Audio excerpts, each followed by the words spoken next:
초기 이스라엘 백성들의 역사적인 경험 가운데 네 가지의 중요한 사건이 있었습니다.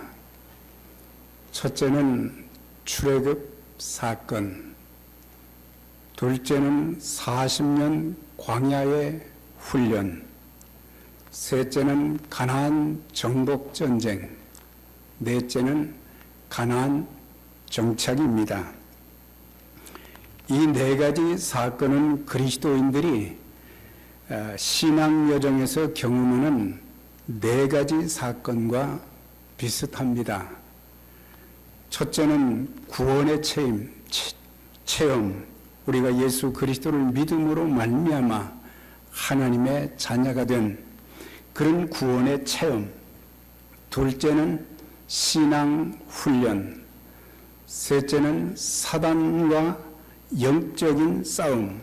넷째는 영적 싸움 후에 천국을 기업으로 받는 사건을 말하고 있습니다.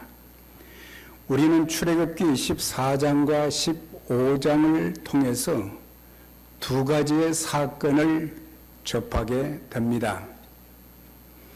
홍해바다 사건과 수르 광야의 사건입니다.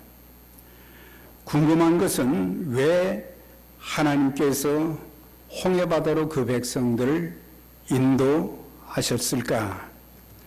사실 지도를 보면 이 가나안 땅은 위도로 볼 때에 애굽의 동북쪽에 위치해 있으면서 거의 비슷한 위도에 있습니다. 그래서 사실 애굽에서부터 가나안 땅까지는 직선거리로 가면 그렇게 오래 걸리지 않는 짧은 거리인 것입니다. 그런데 그 백성들이 40년 동안 광야를 방황한 후에 그 과정을 통해서 하나님께서 그 백성들을 다듬으시고 그리고 약속하신 가나안 땅으로 들어가서 정착하게 된 것을 볼 수가 있습니다. 그래서 이 보면은 직선거리로 모세가 그 백성들을 인도한 것이 아니라 남쪽으로 홍해바다가 있는 쪽으로 백성들을 인도했습니다. 그래서 가다 보니까 전면에는 앞에는 홍해바다가 버티고 있고 양쪽에는 높은 산이 또 버티고 있고 그 다음에 뒤에는 애굽의 군대가 추격해 오고 있어서 사실 사면초가가 된 것입니다. 진퇴양난이 되어서 어디로 갈 수도 없는 꼼짝없이 홍해바다에서 죽거나 아니면 이 바로의 군대에 의해서 죽을 위기에 처해 있었던 것을 보게 됩니다. 그러면 왜 모세는 그렇게 남쪽으로 홍해바다 쪽으로 그 백성들을 인도했는가? 사실 우리가 성경을 자세히 보다 보면은 모세가 이스라엘 백성들을 40년 동안 인도한 것 같지만 실상은 하나님께서 하신 것입니다. 구름 기둥과 불 기둥으로 늘 인도해 주셨고 그래서 모세는 구름 기둥, 불 기둥을 바라보면서 그 백성들 앞서서 인도했던 것을 보게 됩니다.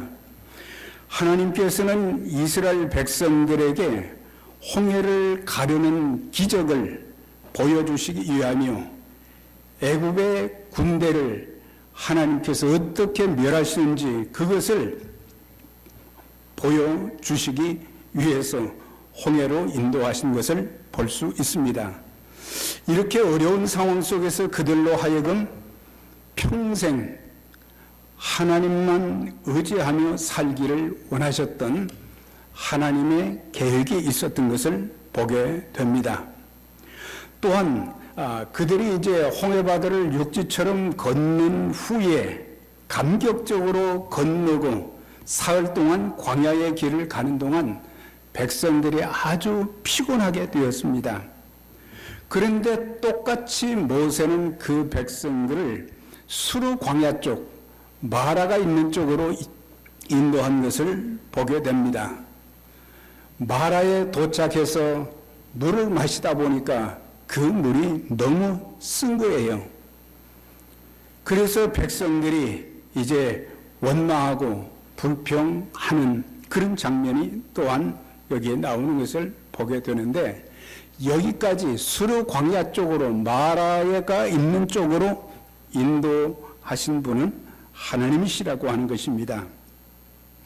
그런데 25절의 말씀을 우리가 보면은 이제 하나님께서 왜 홍해바다 쪽으로, 그 다음에 또 수르 광야 쪽으로 인도하셨는가, 그 목적이 있는 것을 보게 되는데, 여호와께서 그들을 시험하시기 위해서라고 했습니다.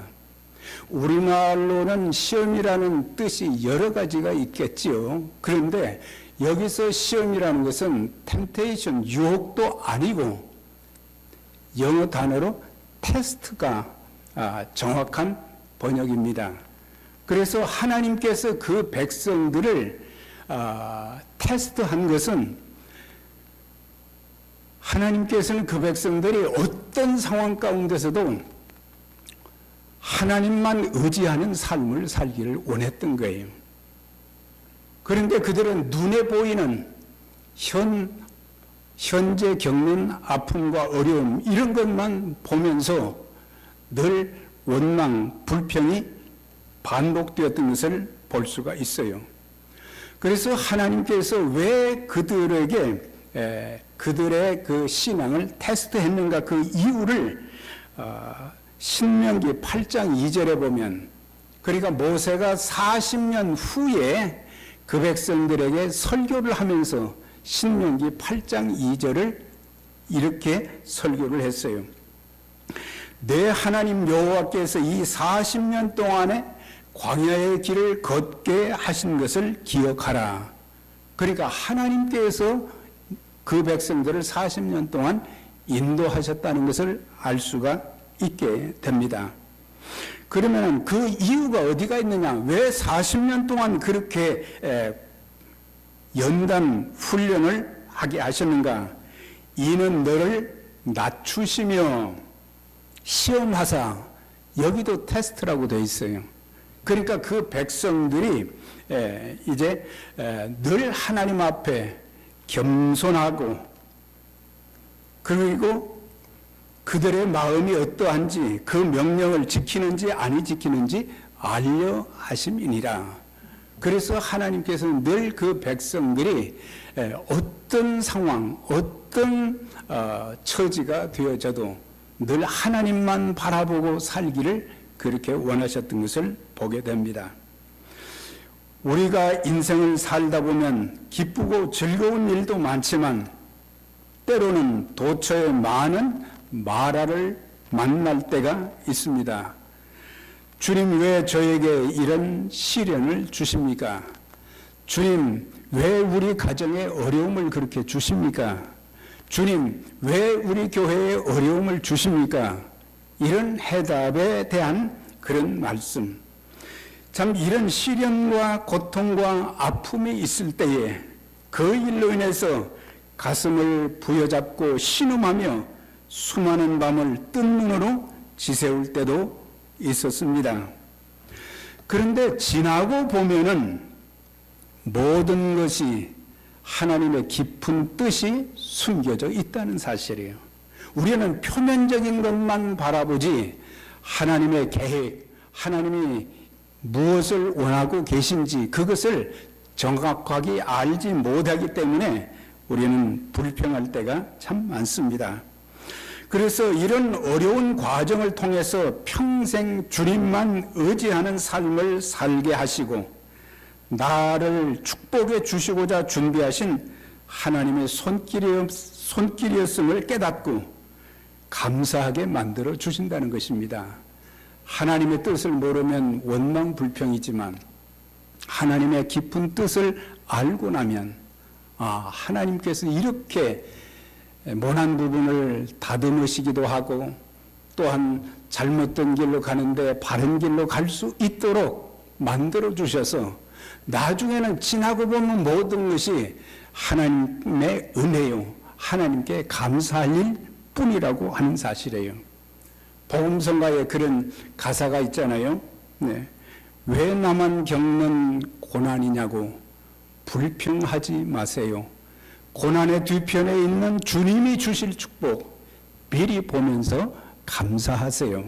그러니까 이런 고난이 있을 때 우리는 고난의 뒤편에 있는 하나님께서 예비하신 놀라운 하나님의 역사를 우리는 보지 못하기 때문에 하나님 왜 많은 사람들 중에 나만 이렇게 고통을 겪습니까? Why me? 하필이면 왜 납니까?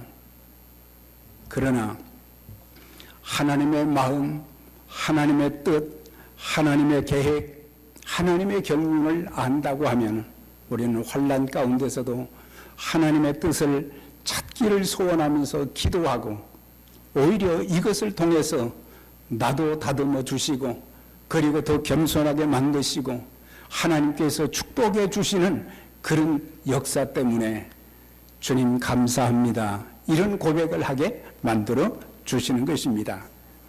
자, 그러면 하나님의 놀라운 계획을 몰랐던 이스라엘 백성들의 반응이 무엇이었나?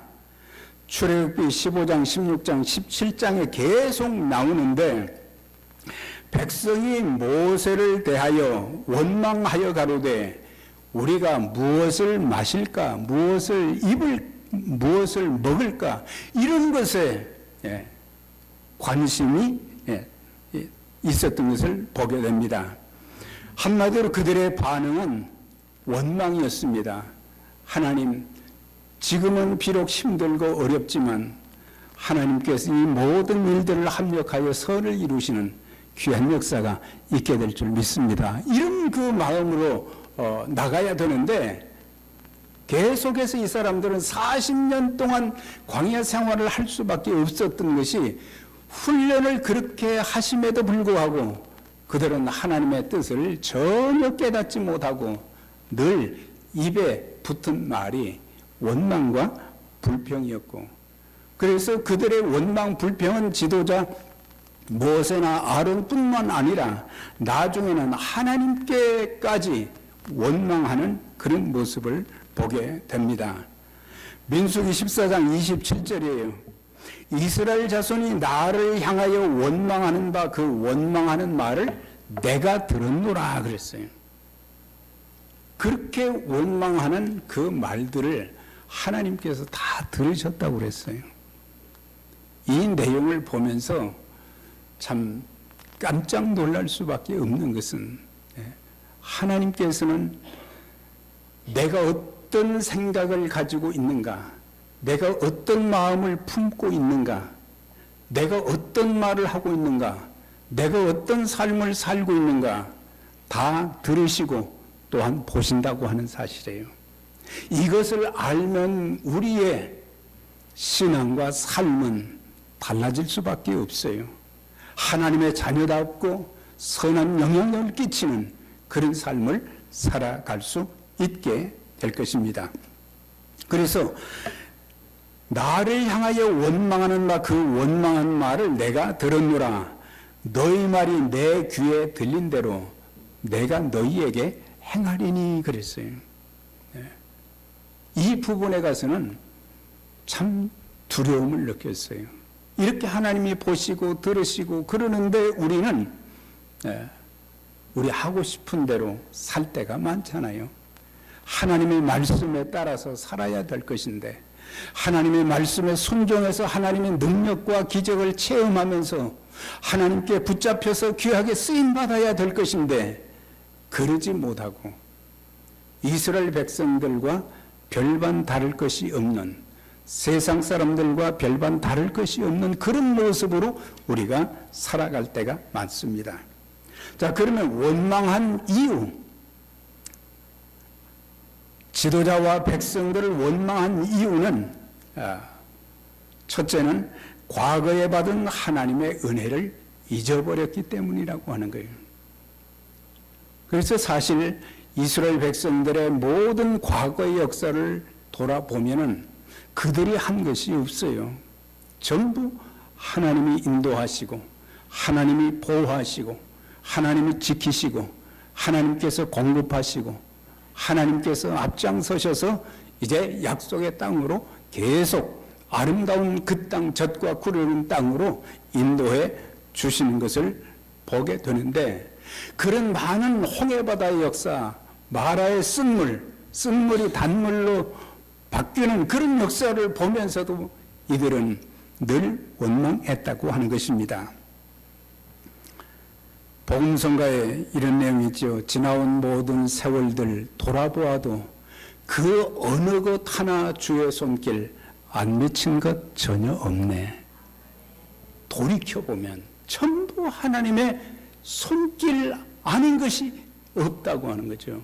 전부 하나님의 그 손길에 붙잡혀서 우리가 살아왔고, 하나님께서 공급하시는 은혜가 너무 컸기 때문에, 그래서 시편 103편 2절 3절에 보면 다윗은 이런 고백을 했어요. 내 영혼아 여호와를 송축하며 그 모든 은혜를 잊지 말지니라. 그 모든 은혜를 잊지 말라고 그랬어요. 그가 내 모든 죄를 사하시며 내 모든 병을 고치시며 내 생명을 파멸해서 속량해 주셨느니라. 네, 하나님께서 다 이렇게 하셨기 때문에, 그리고 우리의 모든 좋은 것들, 우리의 소원들을 이루어 주었다고 다윗은 고백하고 있습니다. 그래서 과거에 받은 하나님의 은혜, 우리도 마찬가지죠. 지나간 모든 세월 정말 아피캄캄하고 절망적일 때가 참 많았어요. 더 이상 길이 없는 것 같고, 더 이상 좋은 방법이 없는 것 같고, 그런 가운데서 이제는 내 인생은 끝이라는 그런 절망적인 그런 상황 가운데 있었지만, 하나님의 손길, 하나님의 도우심은 중단되지 않았다고 하는 거예요. 그 은혜로, 그 돌보심으로, 그 인도하심으로 오늘 우리가 이렇게 존재하면서 살아가고 있다고 하는 것이에요. 그 다음에 두 번째, 왜 원망을 했느냐? 이들은 하나님 대신 닥쳐온 현실만 바라보았다고 하는 거예요.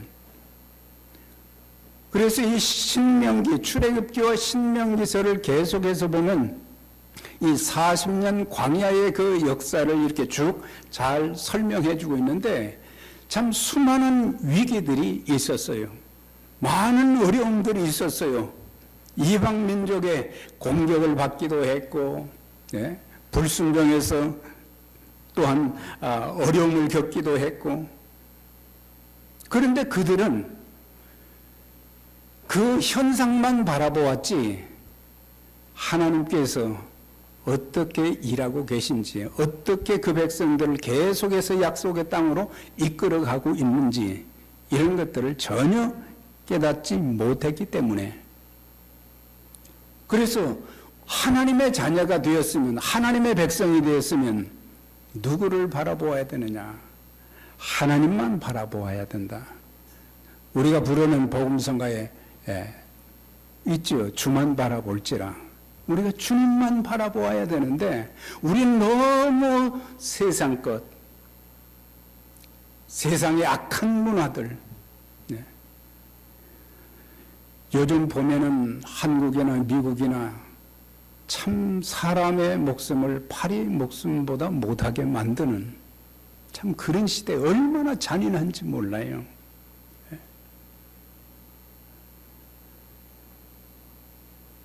죄를 짓고도 얼굴이 붉어지지 않고, 죄를 짓고도 부끄러움을 깨닫지를 못하고, 얼마나 큰 죄를 졌는가 두려워하지도 못하고, 참 이런 것을 보면서 하나님께서 하나님의 형상대로 지음을 받은 우리들을 하나님의 뜻 가운데 하나님 말씀 가운데 살 수 있도록 그분의 도움을 구하며 살아야 되는데 그렇지 못하다고 하는 거예요. 원래 사람이라는 단어는 헬라어로 안테로포스라고 그래요. 이건 뭐냐? 위를 바라보는 존재라고 하는 뜻이에요. 하나님께서 인간을 지으셨을 때에 하나님만 바라보고 살게 만들어 주셨다고 하는 사실이에요. 우리가 환경 대신 하나님만 바라보면 만사를 협력하여 선을 이루어 주시는 하나님의 역사를 체험하게 될 것입니다. 하나님을 사랑하는 자, 곧 그 뜻대로 부르심을 입은 자들에게는, 하나님 사랑하는 자들은 하나님의 말씀에 순종하며 사는 사람들이거든요. 그런 사람들에게는 모든 것이 합력하여 선을 이루시는 그런 역사, 이런 것들이 있기 때문에 우리는 지금의 현실 이것만 바라보지 말고 미래에 하나님께서 나를 향해서 하시고자 하는 일들, 또한 우리 가정을 통해서 하시고자 하는 일들, 우리 교회를 통해서 하시고자 하는 이런 미래 지향적인 그런 하나님의 역사를 우리가 바라보면서 살아야지, 차라리 애굽으로 돌아갔으면 좋겠다,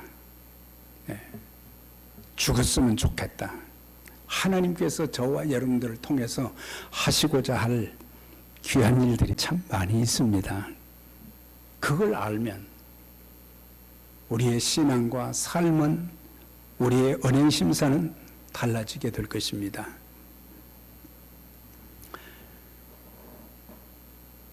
고린도전서 10장 11절에 보면은 원망에 대한 말씀이 있어요. 저희 중에 어떤 이들이 원망하다가 멸망시키는 자에게 멸망하였나니. 그러니까 이 내용은 신약의 이제 사도 바울을 통해서 이렇게 권면하는 말씀이지만은 광야 생활 가운데 있었을 때의 그 내용을 여기에 소개를 하고 있는 거예요. 저희 중에 어떤 이들이 원망하다가 멸망시키는 자에게 멸망했다. 그러니까 출애굽 1세대들은 원망 불평하다가 다 광야에서 죽게 되었지요. 그러면서 고린도 교회 성도들에게도 권면하는 내용이, 너희는 저희와 같이 원망하지 말라. 너희는 그렇게 하면 안 된다는 거죠. 과거의 역사를 통해서 우리는 오늘의 오늘의 시대를 볼 수 있어야 되는데 우리는 그렇지 못하다고 하는 거예요. 그게 본보기가 돼야 되는데, 저희에게 당한 이런 일이 거울이 되게는 본보기가 되고 그런 말이죠. 그러니까 좋은 본도 있지만 잘못된 그런 본을 보인 그것을 답습해서는 안 된다고 하는 거예요. 또한 말세를 만난 우리를 깨우치기 위하여 기록하였느니라. 그래서 항상 우리가 성경을 가까이 해야 될 이유 중에 또 한 가지가 뭐냐, 그것을 통해서 과거의 구약의 역사를 통해서 하나님께서 어떻게 말씀하시고 어떻게 행하여 주셨는지 이런 것들을 깨닫고 살아야 되는데, 구약의 잘못된 이스라엘 백성들의 그런 원망, 그들의 삶의 패턴, 이런 것들을 본받았다는 거죠.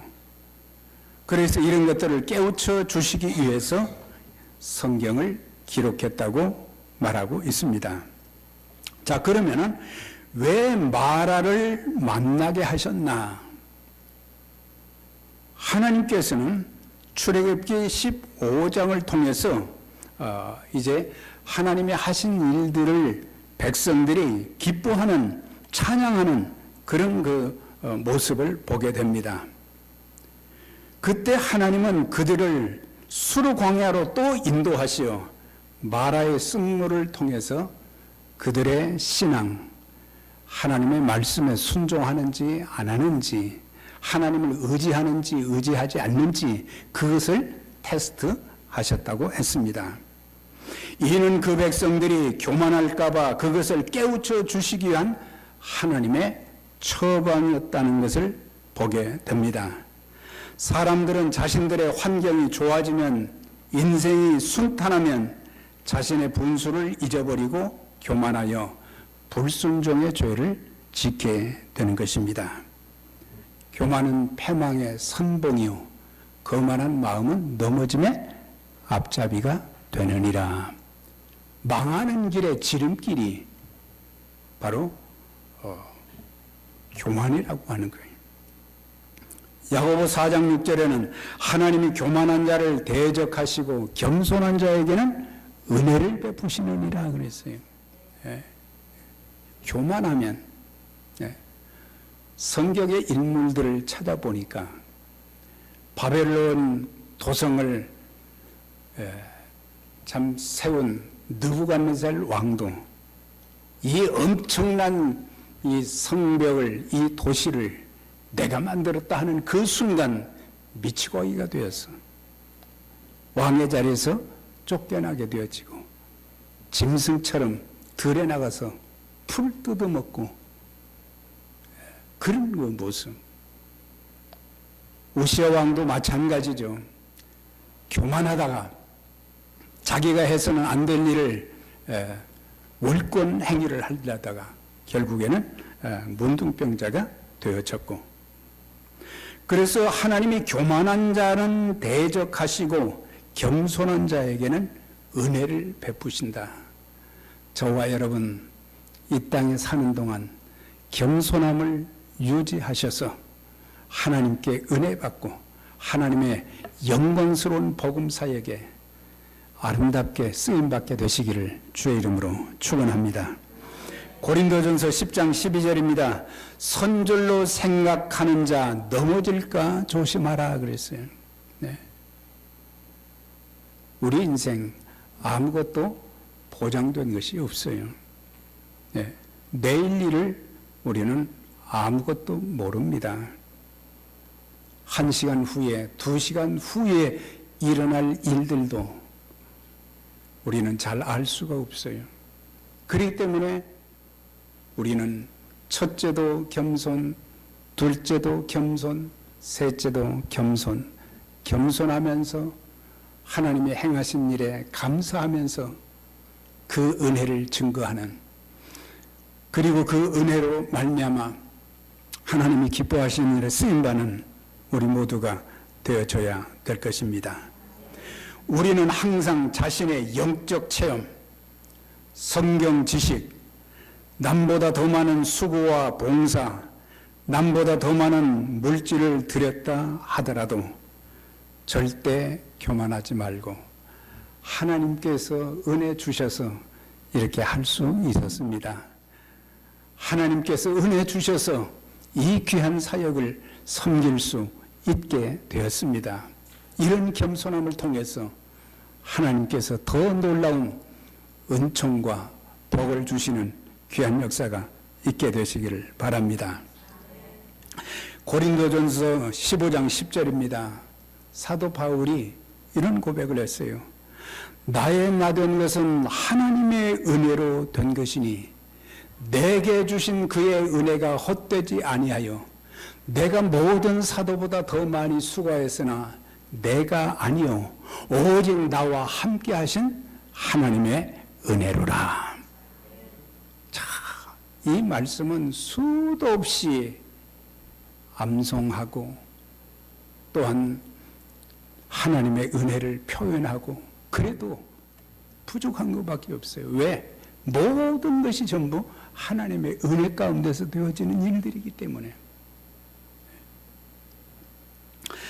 자, 27절의 말씀을 보면 그들이 엘림에 이르니 거기 물샘 12과 종려 70주가 있는지라 거기서 그들이 그 물 곁에 장막을 치니라. 이거는 앞부분에서는 겸손한 삶을 살기 위해서 때로는 마라를 만나게 하시기도 하고, 또 여기에서는 절망을 속단하지 말라고 하는 거예요. 우리는 조금만 힘들면 그냥 낙심이 되어서 주저앉아 버릴 때가 많잖아요. 우리는 그렇게 하지 말라는 거죠. 왜 우리 인생은 누구에 의해서 좌우돼요? 하나님에 의해서. 하나님에 의해서 우리는 귀하게 쓰임받고 또한 복을 받고 하나님께 영광을 돌릴 수 있게도 하지만, 그러나 반대로 우리가 불순종하고 원망 불평하면 이건 내리막길 인생이 되는 거예요. 마라에서 엘림까지의 거리를 이렇게 찾아보니까 약 10km밖에 안 됐다고 그래요. 마라에서는 쓴물 때문에 불평했는데 10km면 조금만 가면 되는 거예요. 조금만 더 인내하고 가면 되는데 그들은 불평한 거죠. 거기에는 물샘 12과 종려나무 70주가 있다 그랬어요. 여기서 12, 70 이것은 뭐 여러 해석이 있지만은 풍성한 것, 넉넉한 것에 대한 상징적인 숫자예요. 물샘 12를 가지고 200만 명이 어떻게 마실 수가 있겠어요. 그래서 풍성한 것을 상징하는 것인데, 조금만 더 인내하고 가면 그늘이 있고 시원한 물샘이 있는 엘림이 기다리고 있는데 인내하지 못하고 짜증내고 원망했다고 하는 거예요. 우리가 조심해야 될 것이 믿는 자들로서 내 몸이 좀 아프기도 하고 힘들고 그럴 때 원망하거나 짜증내지 마시고, 낫게 하시는 이도 하나님이십니다. 하나님이 낫게 하시고, 하나님이 낫게 하시면 순간적으로 나는 역사가 있어요. 그래서 우리의 모든 삶의 전체 내 몸, 이 모든 것도 하나님만 의지하면서 하나님께서 나를 얼마나 사랑하시는지, 하나님께서 나에게 어떤 은총과 축복을 주시는지 그것을 전할 수 있는, 간접으로 전할 수 있는 우리 모두가 될 수 있기를 바랍니다.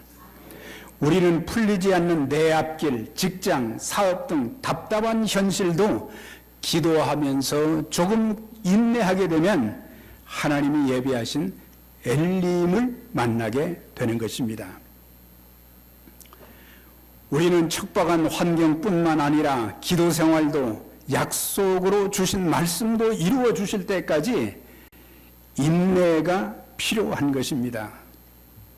특히 우리가 살면서 가족관계 속에서 부부간에도 인내가 필요하지요.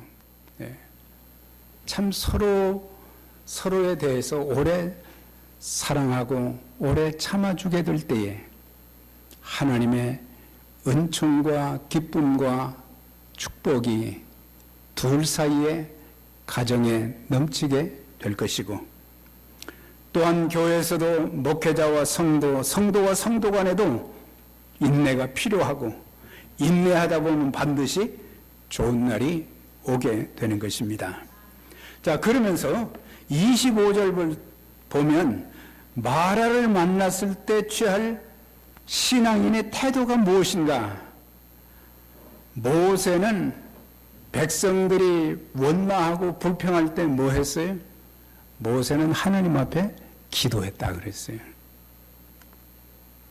모세가 여호와께 부르짖었더니 여호와께서 그에게 한 나무를 지시하시니 그가 물에 던짐에 물이 달아졌더라.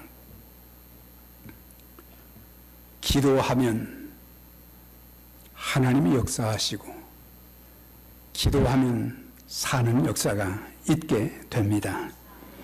모든 백성들이 원망하고 불평할 때에 모세는 하나님과의 관계에서 이 문제를 풀어가기를 원하셨던 거예요. 우리는 그런 난제를 풀어가는 일에 있어서 하나님께서 꼬인 매듭도 풀어주셔야 되고, 그런데 우리는 우리 스스로 문제를 또 해결할 방법을 찾을 때가 많습니다. 하나님의 최고의 지혜는 세상이 아무리 어려울지라도, 어떤 환경에 처해 있다 할지라도 하나님 앞에 기도로서 모든 문제를 풀어가는 그런 지혜가 있어야 될 줄 믿습니다. 시편 40편 다윗의 기도에 이런 내용이 있습니다. 내가 여호와를 기다리고 기다렸더니 그가 나의 부르짖음을 들으셨도다 그랬어요. 다윗이 힘들고 어려울 때, 절망적인 상황 가운데 있을 때에 하나님 앞에 그는 먼저 엎드려 기도했다는 것을 보게 됩니다. 그런데 기다리고 기다렸더니, 그러니까 한순간의 기도 응답을 다 해주실 때도 있지만 때로는 기도하면서 기다리는 가운데 더 큰 은총과 축복을 받을 수 있도록 만들어 주시기는 하나님의 계획이 있다고 하는 것입니다. 그러면서 다윗이 어떤 상황 속에 처해져 있었는가? 나를 기가 막힐 웅덩이와 수렁 가운데서 끌어올리시고 그랬어요. 네. 수렁에 빠지면 빠져나올 수가 없어요. 스스로는 못 빠져나옵니다. 그런 것처럼 다윗의 처지가 그런 상황 가운데 있었는데 하나님께서 거기서 그 구렁텅이에서 끌어올리사 내 발을 반석 위에 두사 내 걸음을 견고케 하셨도다 그랬어요. 네. 끌어내 주시는 역사. 어떤 상황 가운데 처할지라도 두려워하지 말고, 염려하지 말고, 불안해하지 말고, 초조해하지 말고, 하나님 주의 크신 손으로 저를 끌어내 주옵소서. 그 순간 하나님께서는 크신 손으로 그를 끌어내 주셔서 하나님이 하나님 되심을 증거하는 그런 역사. 너는 내게 부르짖어라. 내가 내게 응답하겠고 내가 알지 못하는 크고 비밀한 일을 보여주리라 그랬어요. 자, 모세가 하나님 앞에 기도하면서 이렇게 계속 기도하는데 하나님께서 이렇게 명령을 하셨어요. 모세야, 너는 옆에 있는 나뭇가지 하나를 물에 던지라 그랬어요. 나뭇가지가 무슨 효능이 있는 게 아니에요. 하나님께서는 하찮은 나뭇가지를 이제 참 놀라운 하나님의 기적의 도구로 사용하신 것을 보게 돼요. 그래서 그걸 던졌더니 그 순간 썩물이 단물로 바뀌어지는 역사가 있었다고 하는 거예요. 26절에 그 말씀이 그게 나오지요. 이제 26절 말씀 여기 보니까 이르시되 너희가 너희 하나님 여호와의 말을 들어 순종하고 내가 보기에 의를 행하며 내 계명에 귀를 기울이며 내 모든 규례를 지키면 내가 애굽 사람에게 내린 모든 질병 중 하나도 내리지 아니하리라 그랬어요. 그러니까 귀를 기울여 순종하는 것. 모세는 하나님의 음성을 들었습니다. 저와 여러분들이 성령님을 통해서 하나님의 음성을 듣고 깨닫는 그런 역사가 있어져서 순종하는 가운데 하나님의 기적을 체험하는 놀라운 역사가 있게 되시기를 주의 이름으로 축원합니다. 기도하겠습니다.